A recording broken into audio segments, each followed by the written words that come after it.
Okay,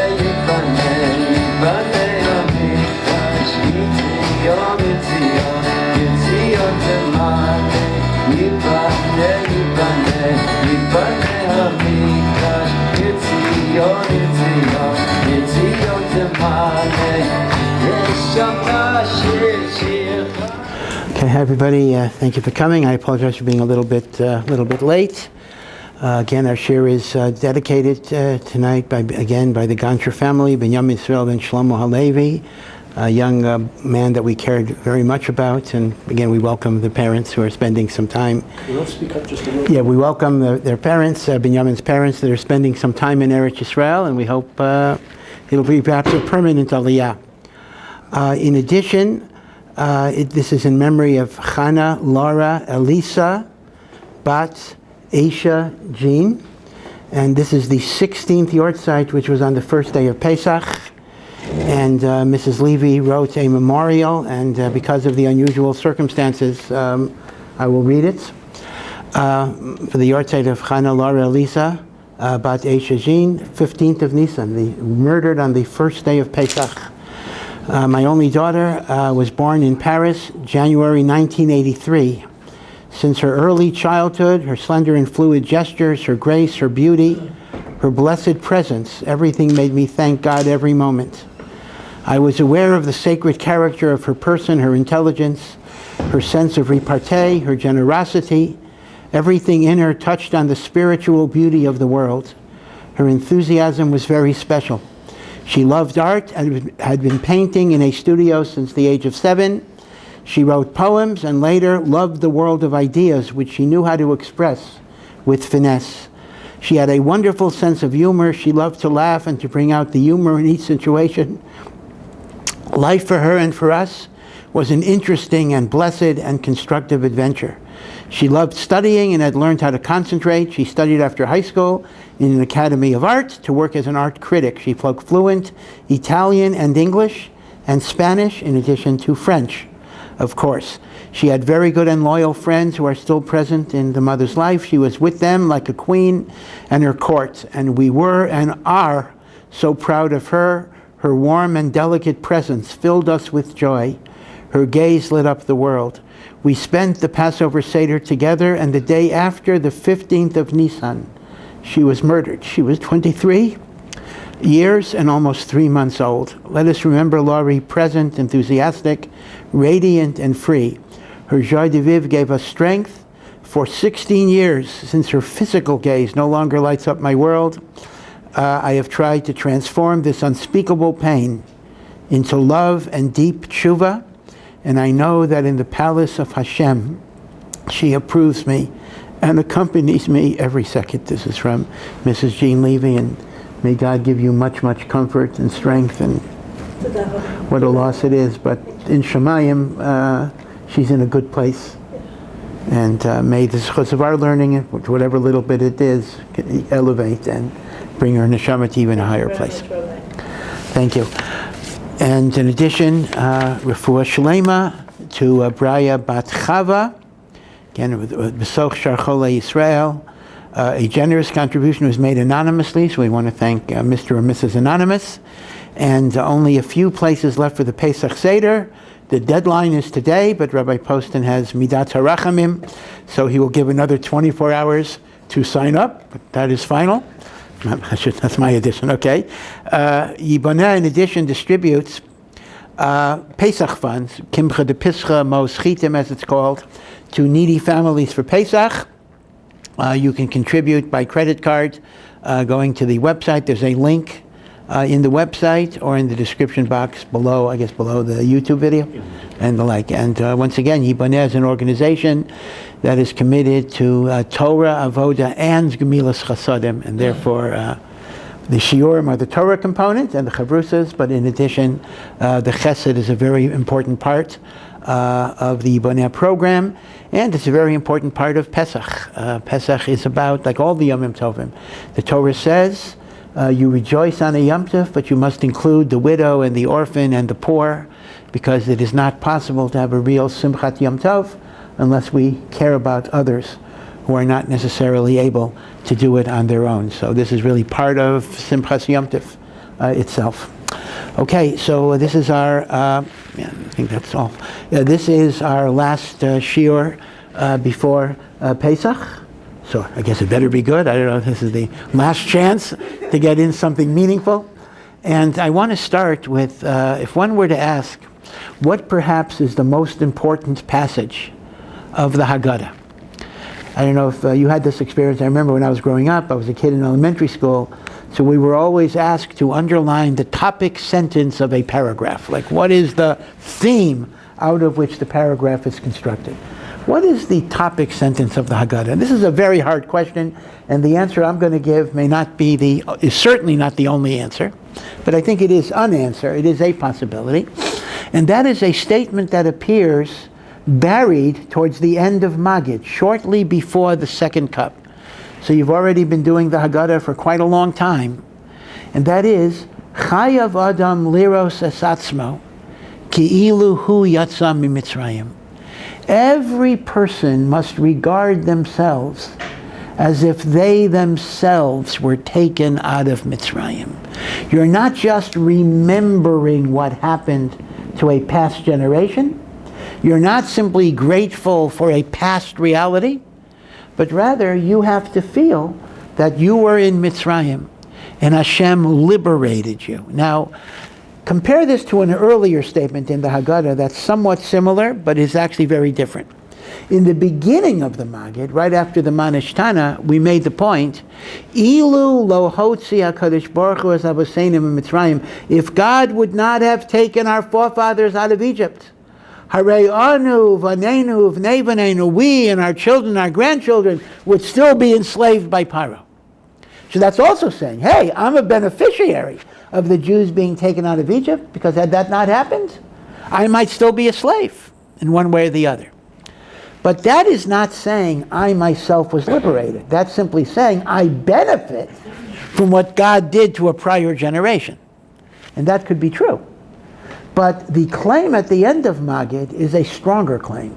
It is not simply making the claim that I benefited from what was done for my ancestors. Rather, it was done for me. And the question becomes, in what possible way is that true? I was not in Egypt. I was not even in Egypt as a tourist. I certainly was not in Egypt as a slave. In what way is it a truthful statement to say I must regard myself as if I was a slave in Mitzrayim? I was not a slave in Mitzrayim. That's empirically true. So Kabbalistically, there are interpretations that every neshama of Am Yisrael, even those that are born thousands of years later, were somehow enslaved because the 600,000 Jews of Mitzrayim represented the totality of neshamos. So yes, my actual neshama, your actual neshama, was enslaved in Egypt. Kabbalistically, that's the understanding. But how do we understand it in a rational sense, in a non-mystical sense? So there are two explanations that are given. One is the explanation of the Rambam. And actually there are 2 points the Rambam makes, and either one would answer this question, but the points are independent. The first point the Rambam makes is that the Rambam changes the girsa. That's always an easy way out, right? If a certain text is problematical, so just correct the text. And Hebrew is a very economical language in the sense that one letter can radically change the meaning of a word. Now in our Haggadah it says, which is taken from the Mishnah, Chayav Adam lirot, every person must perceive themselves. The Rambam changes lirot to laharot. Each person must behave, must demonstrate as if they were taken out of Egypt. According to the Rambam's girsa in the Haggadah and in the Mishnah actually, this is not a psychological, emotional feeling I'm supposed to have. It is simply a behavioral idea. And indeed, the behavior is manifest in such rituals such as reclining, showing you're a free person, drinking 4 cups of wine, fancy clothes, nice table. In other words, you are acting as if you are free, you have been liberated. So by changing the passage from emphasizing an inner emotional state to externalized behavior, you avoid the problem of what am I supposed to believe if it's not true. That's one point the Rambam makes. But then the Rambam makes another point which even works with the psychological girsa. And the Rambam focuses on what you might call the power of imaginative thinking, the power of imagination. If I could use maybe a secular or pop culture reference, many of you might have heard of method acting, whether it's Marlon Brando or Lee Strasberg. And method acting is a kind of a situation where if you have to play something, you play a doctor, you play a lawyer, you play an unwed mother, you play a drug addict. So you have to emotionally put yourself in that moment. So you literally, the role takes you over. You're no longer playing a role, you become that person. In fact, this sometimes has some psychological problems. I mean, it is said there was a certain actor who played a very, very degenerate and disturbed person. I think it was a Joker in one of the Batman movies. Forgive me for all these references. And he committed suicide shortly after the role. Now, one could speculate, one could guess, one could say all sorts of things, but one of the things that was reported was that he was so into that role of probing the utter depravity of this severe condition that it took him over, and it possessed him, and it destroyed him. Right? That's kind of the dark side of method acting. But method acting is to put yourself in the experience. In fact, Rav Chaskel Levenstein, one of the great Balei Musar, said, a good Baal Musar has to have a good visual imagination.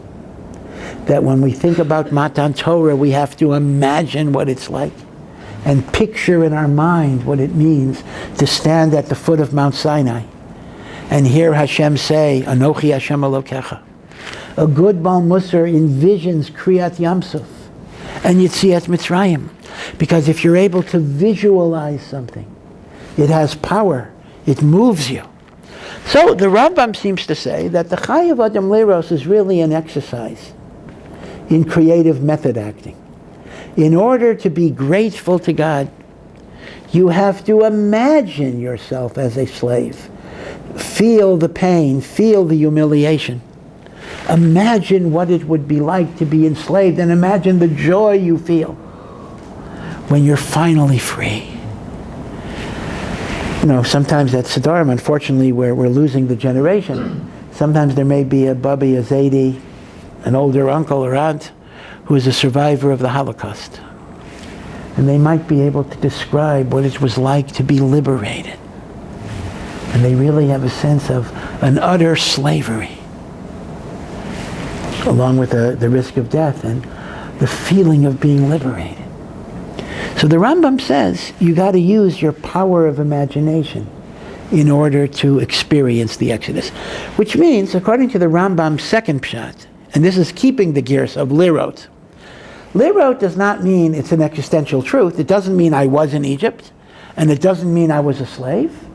But I must use my imaginative faculties in order to feel the pain of the slavery, so I then get the joy of freedom and redemption. So this is 2 points of how the Rambam would address this problem. But there's another thought from the Baal HaTanya, the Alter Rebbe. That's a very, very positive thought. That's really a key to many, many things. And he says, Mitzrayim has multiple meanings. Mitzrayim can mean Egypt, of course, but Mitzrayim comes from the word mitzarim, meitzar, boundary, constriction, blockage, inhibition. David HaMelech says in Tehillim, Min ha-meitzar karati ka, I call out to God from the narrow, confining places of desperation, meitzar. The 3 weeks between Shiva Serpa Tammuz and the 9th of Av are called Bein HaMitzarim, between the constricted boundaries.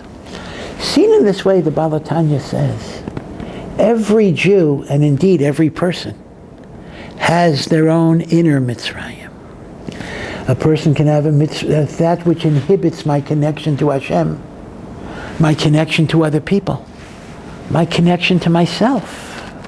A person can have the Mitzrayim of arrogance, the Mitzrayim of selfishness, of egotism, of either excessive pride or self-loathing, depression or despair, of loneliness and isolation, anger. All of these things at once, more than one.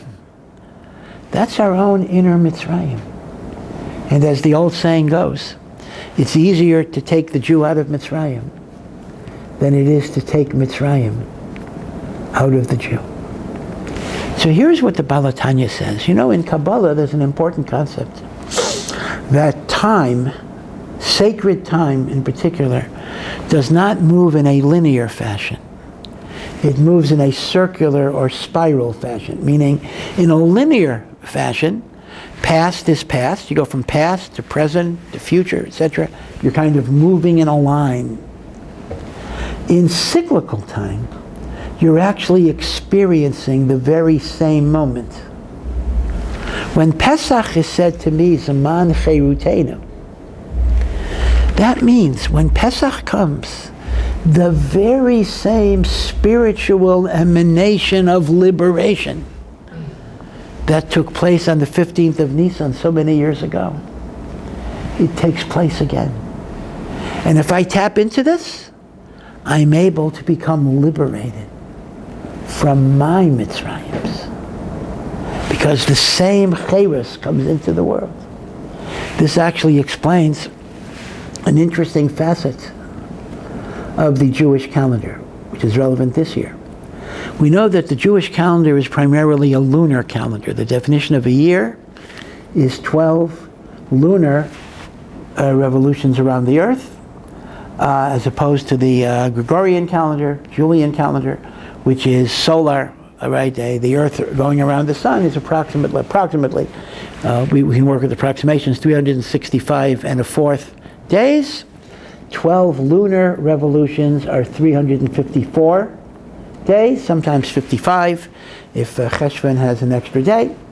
And as a result, therefore, a pure lunar calendar is 11 days shorter than a solar calendar.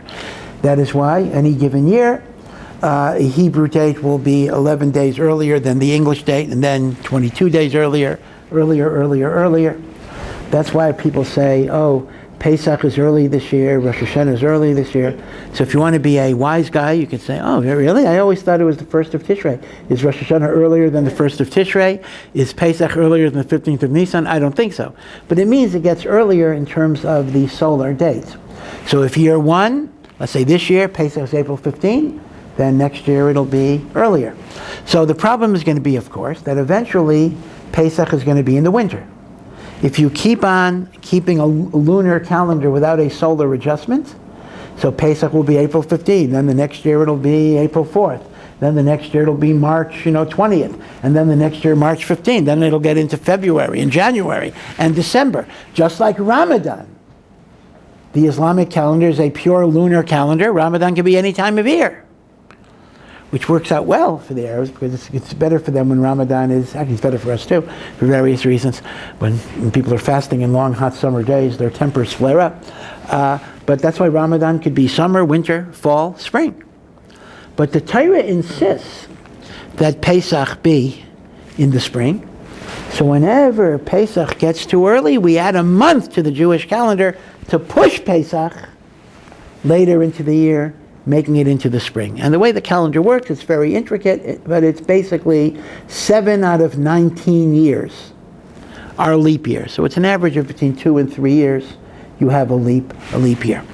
Now here's the question. Maharal asks a question. By the way, the Maharal is pre-Hasidic, but he actually is the great-great-grandfather of the Baal HaTanya. That's why the Maharal is treated as an honorary chassid in Chabad and by other Hasidim, because in fact, for many years, now Maharal is a very popular author, but for hundreds of years, Maharal's works were neglected, were a real chaval, but in Hasidus it was always preserved.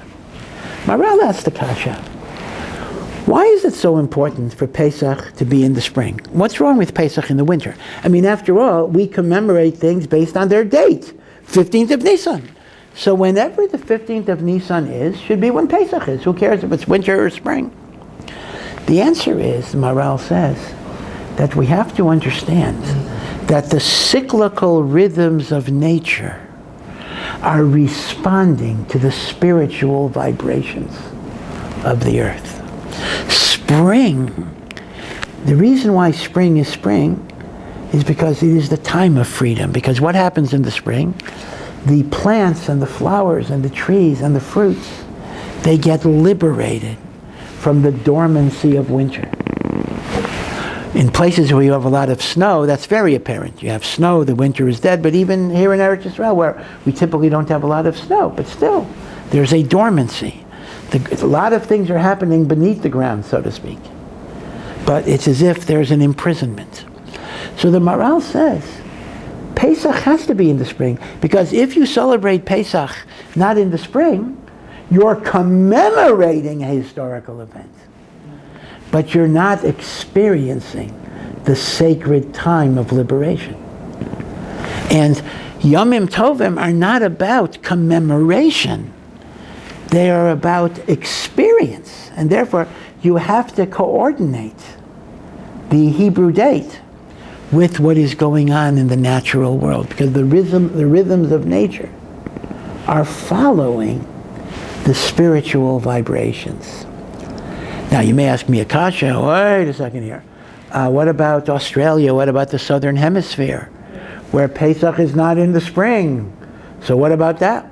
The answer is, when we talk about the physical phenomena of the earth are mirroring spiritual phenomena, we are referring to Yerushalayim, or Eretz Yisrael as a whole. Everything starts from Eretz Yisrael. So when it's spring here, it is the time of freedom and liberation. And then it peters down to Australia and to New Zealand and all those other, South Africa, all those other Southern Hemisphere countries.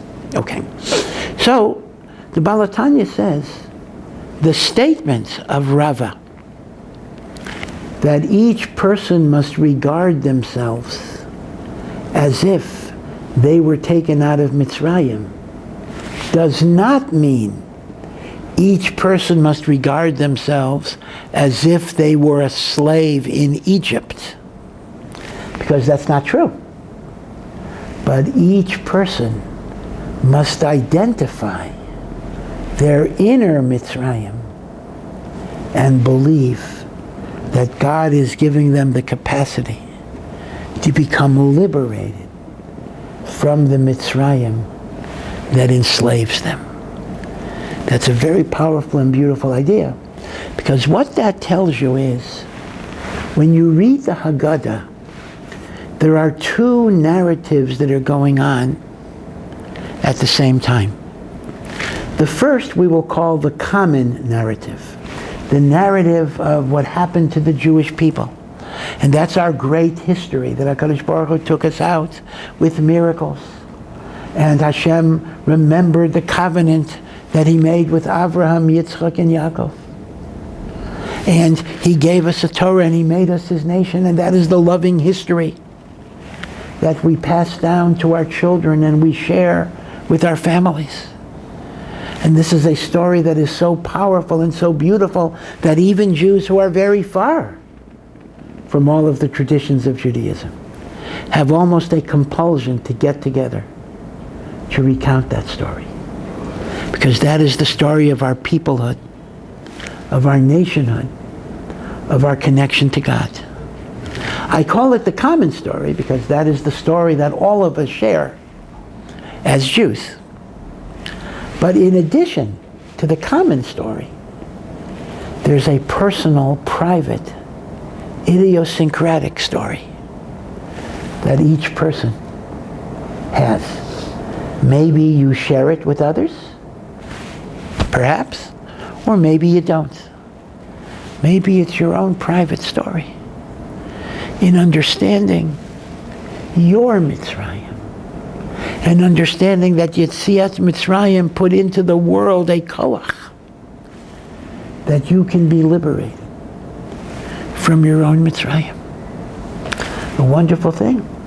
We have inhibitions, we have blockages, we have chains, we have constrictions.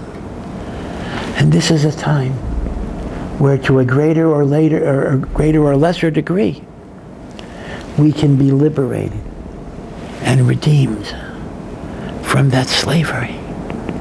A wondrous thing. So, there is a public Haggadah and there is a private Haggadah. As I say, sometimes you'll want to share the private Haggadah and sometimes you won't want to share it. But that, either way, that does not take away from its great, powerful importance. This is the Baal HaTanya's idea. Just to give you an example of how rich the Tanya is, he says this in around 1.5 lines. So you would miss it if you didn't read it carefully. But such a powerful idea of Chayav Adam Liros Es Atzmo Ki'ilu Hu Yatsa Mitzrayim. Now, if I could quote again, I've been already not quoting, but I've already been referring to Marlon Brando and Lee Strasberg, so I might as well go for broke. Let me refer to a well-known, I think he's still alive, a well-known black entertainer, Mr. T, who was a rapper and what do they call it, bodyguard, a bouncer, right? Kicks people out of a big guy, a professional wrestler.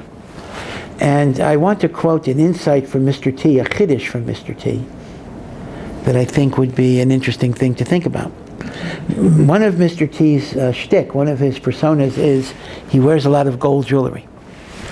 So he was once asked why he wears so much jewelry. So he said something that I thought was profound, maybe unintentionally profound, but it said something to me. And he said, I wear all this jewelry, all this metal, because my ancestors who were taken from Africa to the United States and sold as slaves also wore all sorts of chains. So I wear chains. The difference is, their chains were iron on their legs, and my chains are gold around my neck. What's the chiddush? What is Mr. T being mechadesh here? He's being mechadesh that a gold chain around your neck can be every bit as enslaving as an iron chain around your leg. A person can be enslaved to many, many things. I can be enslaved to my selfishness, or my gaiva, my arrogance, my materialism, my hedonism. One could be enslaved by their own self-worship, their narcissism. So Mr. T is saying, what difference does it really make if the slavery is somebody else is enslaving me? Or I'm enslaved by my Yetzer Hara, by my taivas, and the like. Right? So the gold chain can be a slavery as well. You know, people work on this treadmill. I mean, now I understand in Manhattan, although it's hard for me to believe, they have these exclusive kindergartens that have a 5-year wait list. Now that's interesting. People enter kindergarten when they're 5 years old. So that basically means as soon as mom gets pregnant, or maybe even before, she got to submit an application to guarantee a place for her child down the road. Why is that important? Obviously you want a good garden or a good kindergarten for your child, but no. Why is it important that it be that kindergarten? It's because this is where the best families go. You want to make connections early in life. And then people want to go to the best, if they have money, assuming the best private school, the best high school, best college, best graduate school, best job. And you're running, and you're running, and you're running, and you're running, and you're running. And then at some point, you can call it midlife crisis, whatever you want to call it, it hits a person like a ton of bricks. What am I doing this for? What am I living for? What do I do with the rest of my life? You know, at some point in everybody's life, we kind of reach a point which is as far as we're going to go professionally. At some point we know we're not going to win an Olympic gold medal. We're not going to be on either the U.S. or the Israeli Supreme Court, if you're a lawyer. You're not going to win the Nobel Prize. in whatever the field is. Right? So what do you do with the rest of your life? What do you do? Like, what's my life about? Because I'm always looking for a goal. And again, I'm most familiar with law students. I was a law professor for many years. And certainly burnout is a very, very common problem in the legal profession, as it also is, by the way, in the rabbinate. That's another issue as well. And this comes from a sense, well, rabbinate may be a different problem, but generally speaking, because not cultivating an inner life. When life got defined in terms of accomplishments, there's a certain finite nature to that. Because at some point you've accomplished already. You know, like lawyers, there's a saying in the legal profession, you know, when I'm on my deathbed, I'm not going to regret not doing another merger and acquisition. You know, person, okay, you did it, okay, Baruch Hashem, but you know, is that going to be, gee, I wish I did one more. You know, that's not going to be that type of situation. So all of this is slavery. We can be enslaved by so many things. So based on this idea that the Haggadah is a double narrative, every element of the Haggadah can be seen as a pathway to achieve my own spiritual liberation. Okay, that's an important key. So let's examine a few features. We're not going to go over the Haggadah passage by passage. Hopefully at the Seder we'll have a chance to do that. But just to go over structurally some of the main nekudot, halachically, of how the Haggadah is structured. Element number one that I want to identify is the Haggadah must be conducted via a question and answer format. Derech she'ela uteshuvah. That's very important. Number one, the Torah itself describes the Haggadah. Ki yishalcha bincha, when your child asks you. But you know, the Mishnah says, even if you're all by yourself. People sometimes used to ask, what type of situation would it be that a person would have to spend a Seder all by themselves? The truth of the matter is, there have always been those situations. But I think with COVID, we've become much more aware of it. Indeed, there were people who had to spend Seder by themselves. Hopefully this year, Bezras Hashem, will be far fewer people in that situation. But the halacha is, question and answer is so important that even if there's nobody asking the question, you must ask the questions. Of course, in Sifrei Chasidus they say, when your son asks you, or your child asks you, that refers to the inner child within yourself. You have to be childlike in wanting to know about the world and be excited about the world. That's why, you know, the Manish Tana is really cheating. Ideally, the Seder should be structured on the questions that children themselves ask. But nebuch, if you can't think of questions, so we'll give you some questions. But ideally, it should come from the audience themselves. In fact, I remember this as humorous when I was just a little kid. When I was very young, I don't know, between 7, 8, 9, I'm not sure exactly what age. So my family, we were invited to a friend's Seder. I think it was the second Seder. So I still remember, I thought this was terribly funny even at the time, that the kids of the house, who were a little older than me, they were peppering their father with questions about Pesach. And Dad got annoyed. And Dad actually said, will you please stop asking questions? We have to conduct the Seder.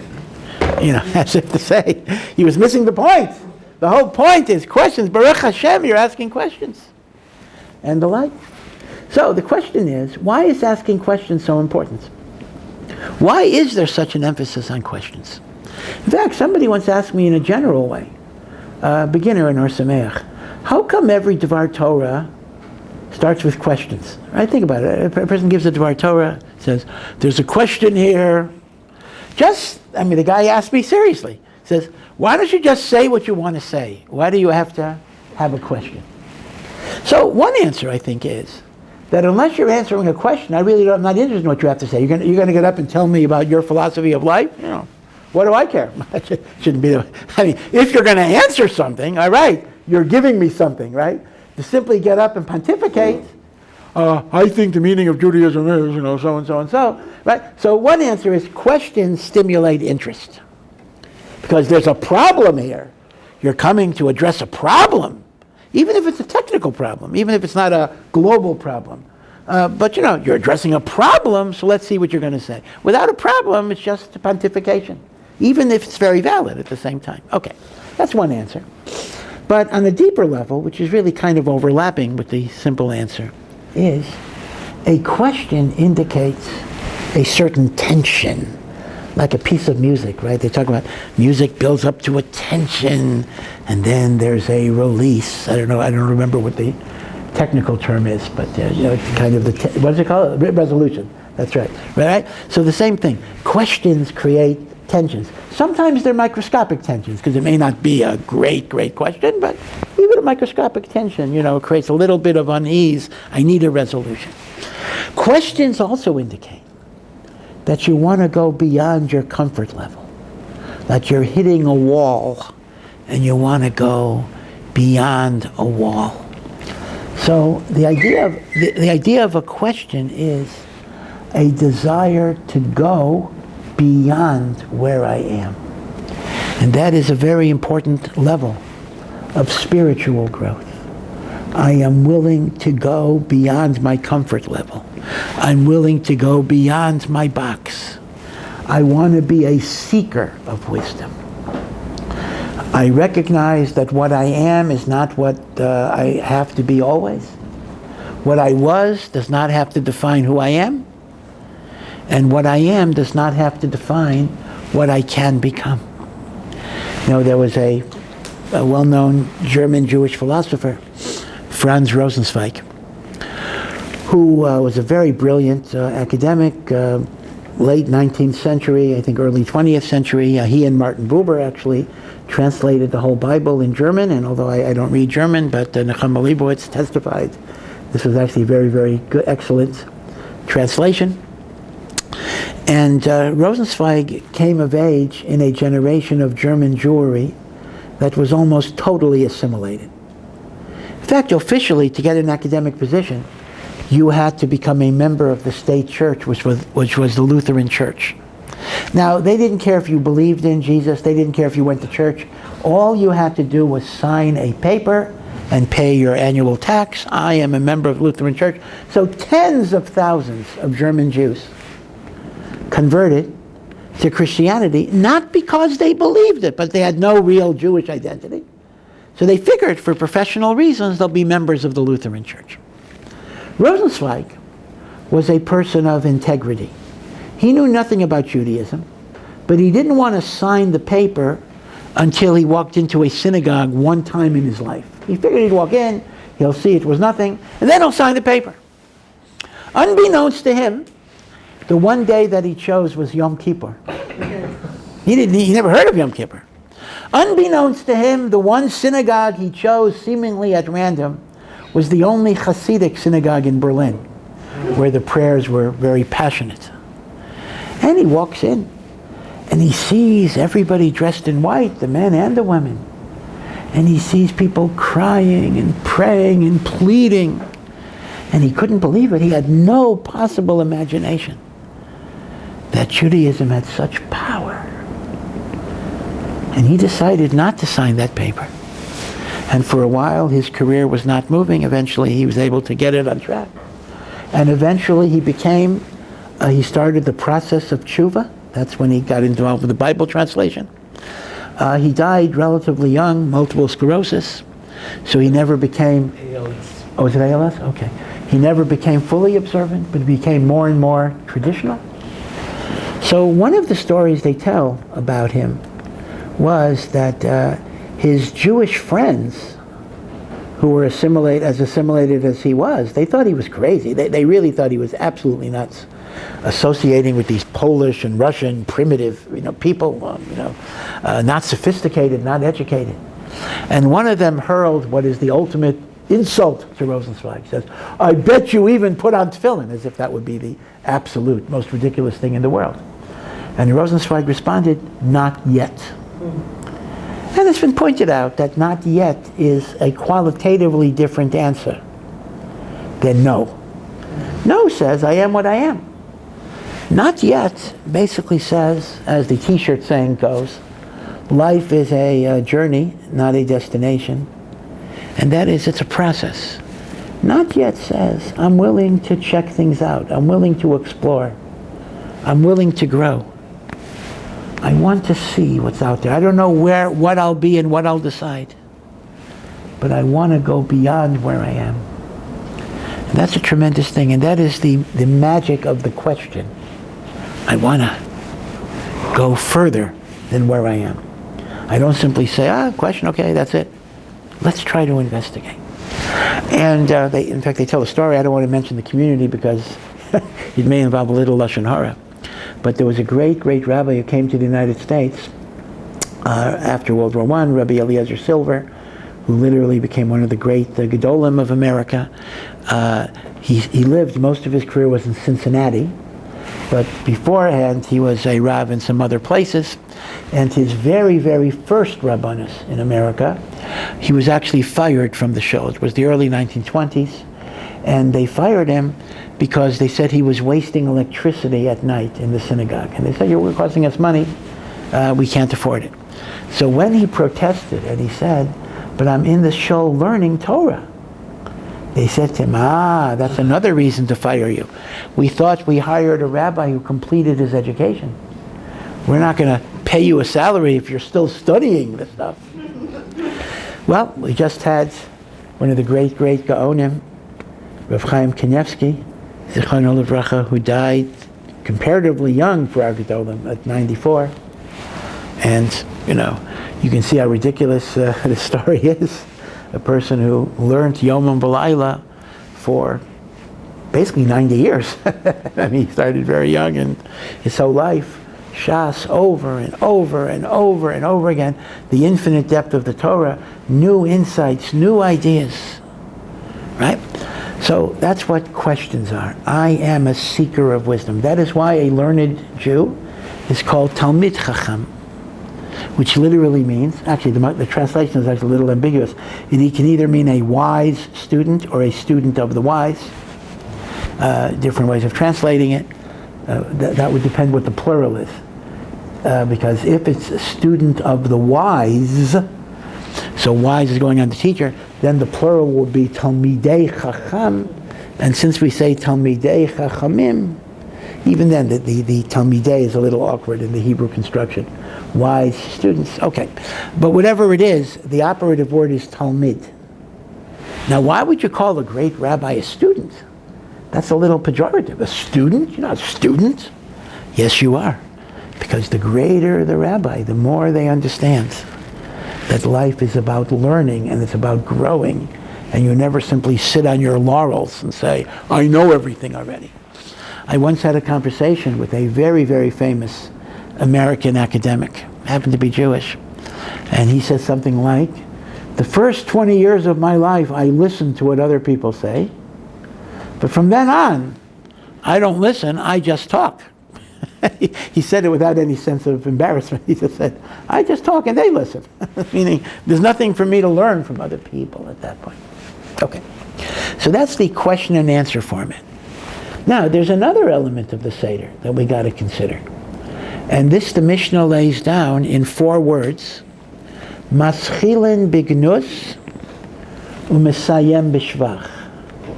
You begin with the bad, with the shame, the degradation, and you conclude with the praiseworthiness. Which basically means that the mitzvah of Sipur Yetzias Mitzrayim, it is not enough to talk about the good part. You gotta talk about the bad part. The slavery, the idolatry, the paganism, the torture. You gotta begin with the bad. If I just talk about the good part of the story, I'm not Yotzei the mitzvah. So the Haggadah is structured based on that requirement. Why do you need to talk about the bad? So once again, you can give a simple reason, and then there'll be a more complicated, deeper reason. The simple reason is, it's the nature of life that we don't appreciate good unless we contrast it with the way things were. For example, a person appreciates their health much more if, God forbid, they were sick than a person who was never ill. Those of you who have family who came from persecuted environments, whether it be Nazi Germany, older, or it be the former Soviet Union, or other environments that were difficult, they appreciate freedom. They become much more patriotic than a native-born person in a Western democracy, because they know what life is like the other way. So the simple reason why we have to talk about the bad is because talking about the bad fosters appreciation for the good in a much stronger way. But there is a deeper reason. And the deeper reason is that the so-called bad is actually part of the redemptive experience itself. It's not simply remember the bad so you appreciate the good, but you actually understand that the difficulties, the adversities, and the suffering brings out within you qualities that you otherwise wouldn't have had. In the Egyptian exile, we see this as well. The Torah talks a lot about loving the ger, loving the convert, but literally, don't forget the literal meaning. Literally, ger means love the stranger. Because you were strangers in the land of Egypt. Meaning, look at your past as a slave, where you suffered, where you were humiliated. You were the bottom person on the totem pole. You had no protection, you had no influence. You were a nobody. Now you're high and mighty, you're in your land, you're in your culture, and you meet other people who are weak and vulnerable. Remember your experience, and that will be the source of your empathy and your compassion. The quality of the Jewish people, which Chazal say, is Rachmanim Baishanim Gomlei Chasadim. Rachmanim, compassionate. Baishanim, which literally means bashful, but it refers to kind of humble. Gomlei Chasadim, those who want to do chesed. We get that from two sources. There's like two streams that come into that river. There is the Moreshet Avot and Imahot, Avram, Yitzchak, Yaakov, particularly Avram and Sarah, the paradigms of loving kindness. And the other is Yitziat, not Yitziat Mitzrayim, the Galot Mitzrayim. This is a gift that we got from the Egyptian exile. Because when a person goes through difficult suffering, that can give them the empathy and the compassion for others who are suffering. It's an important perspective on victimhood and victimization. Unfortunately in the world, people are often victims of various things. Sexual abuse, emotional abuse, physical abuse, various abuses that happen. And that's an awful thing, and we have to try to eradicate that. We have to hold people accountable.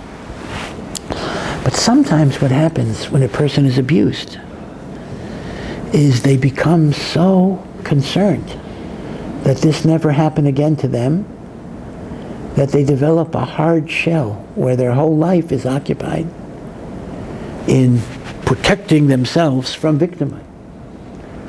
Now, I am not going to sit in judgment in that response, because sometimes that may be necessary for survival, literally. And nobody can criticize another person. But the Torah is suggesting that at some point the highest level is not to immunize yourself from your pain, but to remember your pain, experience your pain, and use it as the springboard for the empathy and compassion that you can show others by remembering what you went through. Now, this is a lesson that goes beyond Mitzrayim, and it applies to our private Mitzrayims. That in every life, there's adversity and challenge. Sometimes, it's very, very tragic. And I know that there are people in the room that know this very close hand. Other times, it may not have tragic dimensions, but it could be very heavy on us. I didn't get into the medical school I hoped to get into. God forbid a marriage didn't work out. Or people have infertility, whatever it would be, or sickness. Things don't always work out the way we hope, the way we want, the way we prayed. Yeah, it's a real problem. Why does God do those things? This was the cry of Job. This was the cry of Moshe Rabbeinu. And Hashem didn't give him a complete answer. The short answer is, we really don't know. But as Viktor Frankl eloquently, beautifully reminds us, coming out of his own experiences in the Holocaust, we may have very little control over what happens to us. If you believe in God, so God does it. If you don't believe in God, whatever it is, we don't know why things happen, and we don't have control over things that happen. But the one control we always have is, how do we choose to respond to that moment? We can choose the pathway of love and resilience and courage and determination to push on and try to bring light to the world. Or we can succumb to negativity and hatred and despair. And we just shut down. And that is really the lesson of Matchil Bignut Mesayim B'Shvach. To recognize, this is connecting to the spiritual liberation, that even in the adversity, there are redemptive potentials. That it's not just light at the end of the tunnel, but there is light in the tunnel itself. The Zohar has an amazing expression. The Zohar calls suffering the black light. The light that's black. Now, that's kind of a contradiction, but he says there's a light in the blackness. And just like seeing infrared light, you have to have special glasses, special goggles. There's a black light that a special perspective can enable you to penetrate. So that's the lesson of Matchil Bignut Mesayim B'Shvach. Let me mention quickly 3 more lessons of how the Pesach Seder is a plan, a blueprint for personalized spiritual liberation. Let's go to Rabbi Gamliel, which is a very important part of the Seder. Rabbi Gamliel says, anyone that does not explain 3 mitzvot has not fulfilled their obligation of Haggadah. You have to explain the Korban Pesach. You have to explain the mitzvah of eating matzah. And you have to explain the Maror. So let's go over them in reverse order. I'll explain at the very end why I'm going to go in reverse order. Maror is tasting something that is bitter, and it reminds you of slavery. Bitterness, slavery. Well, the lesson here is that the first step to achieving your freedom is to acknowledge your slavery, to be honest enough to acknowledge the bitterness. Not to put things under the carpet, to acknowledge, I have an anger problem, I have a selfishness problem, I have a relationship problem. Acknowledge it. Again, I'm not talking about public statements, to yourself, to whoever you need to talk to. Taste the bitterness. Don't live in a state of denial. Now, I remember I lived in Silver Spring, Maryland, and I would teach in Baltimore at the University of Maryland Law School, which is not College Park. The law school was in Baltimore. So if you know the map, you know that you're going north, right? From Silver Spring, Maryland to Baltimore, Maryland is north, and the main highway is 95 north. 95 south takes you to Virginia. So when I first began to drive, and I was not so familiar with the roads, I would be driving, and there was one time I remember that all of a sudden I noticed the Washington Monument, the Lincoln Memorial, the Jefferson Memorial, which you only see when you go into Virginia, that there's a turnoff to 95 South, and I wasn't watching, and I find myself out there. Now, I didn't know how to correct myself. I didn't know how to get back. So I can't even explain this process, but I got to tell you, I didn't want to admit I was on 95 South. I didn't. So I started telling myself, maybe you do see this from Baltimore, on the way to Baltimore. You just never noticed it before. Maybe you're just noticing something on the road. I didn't want to admit I was lost. Because if I admitted I was lost, I didn't know how to correct myself. But one thing is for sure. Until I admitted that I was lost, there was no possible way I could get back on track. People make this mistake all the time. This is the famous good money after bad money. You put money in a rotten investment and you're losing everything. Maybe if I put more money in, it'll work out. Then we have Einstein's famous statement, insanity is to do the same thing over and over again, thinking you'll get a different result. Not going to happen. So Morar says, be honest enough to yourself to admit your slavery. Don't live in the world of denial. Stare it in the face. And if you stare it in the face, maybe it'll be less powerful than you might think it is. But then we come to matzah. Again, I'm going in reverse order. I'll explain why. Now, we know that matzah has many, many lessons. But one of the lessons of matzah is, and I mentioned this I think last week, is matzah represents action, chametz represents inertia. Because when flour hits water and you do nothing, it'll become chametz after 18 minutes. You don't need yeast, you don't need a starter, you don't need a sourdough. The requisite fermentation that defines chametz is automatic. Matzah requires action. So memela like this. Moror is the cognitive awareness of my problem. Matzah says, do something about it. There are people who go to psychoanalysis for 50 years.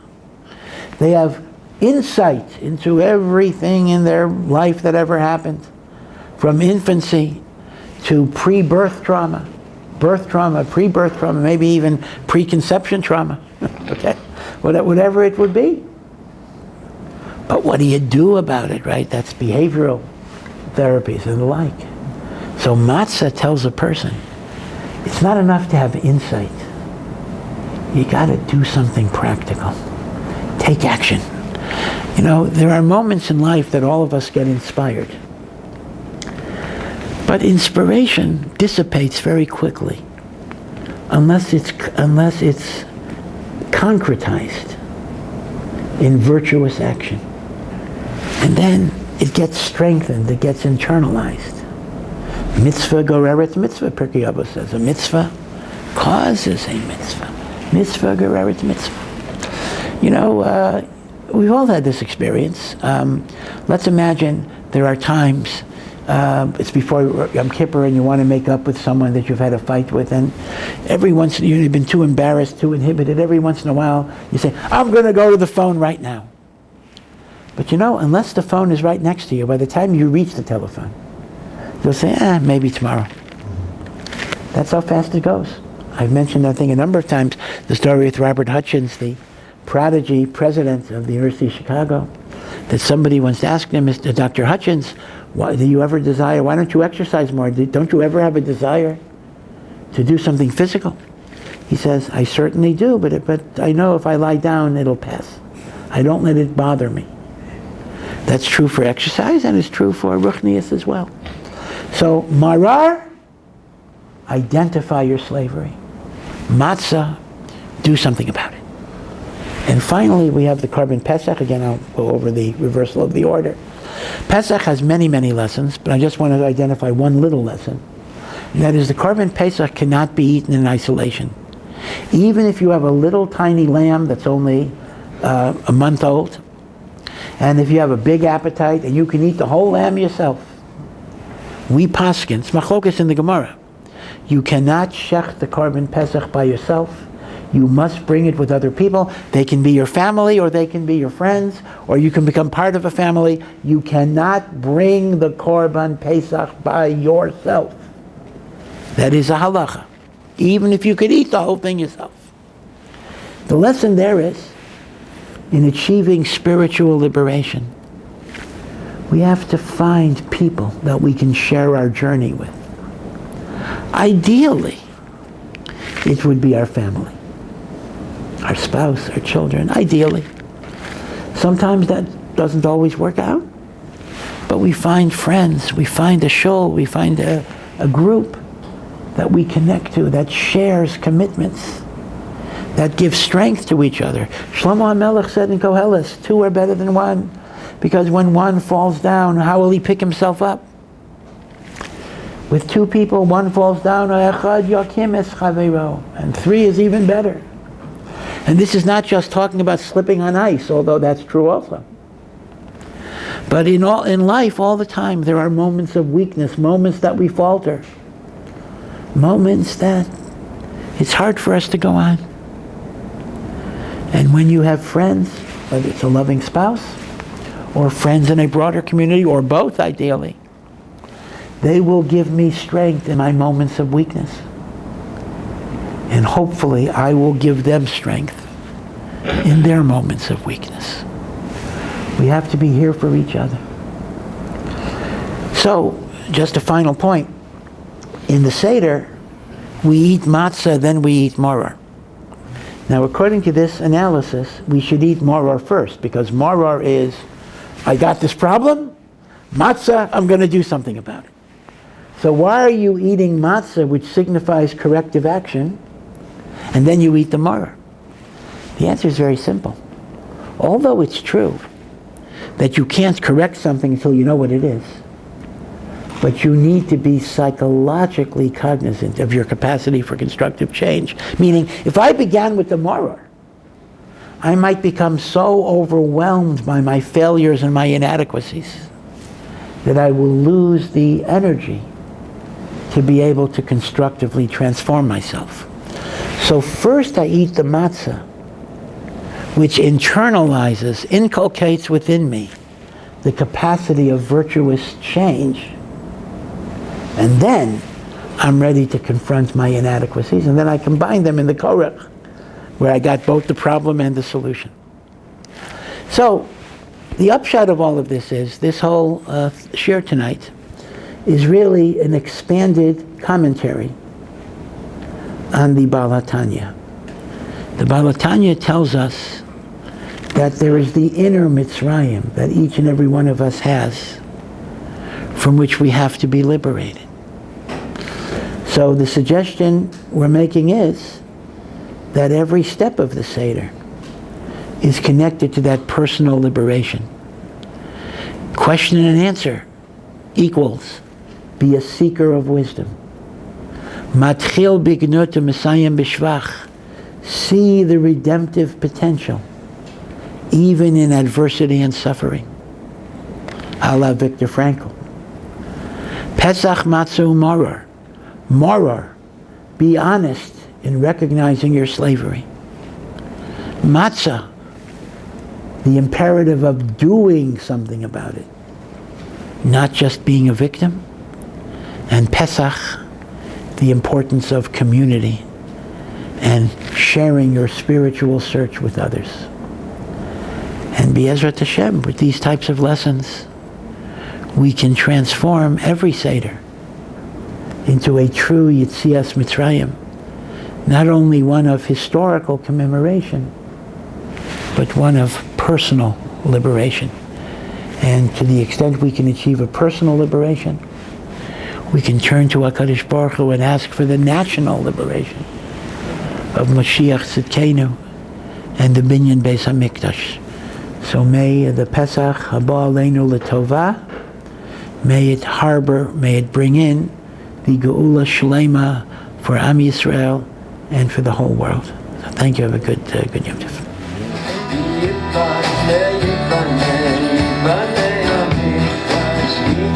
Yom Yitzhak, Yitzhak,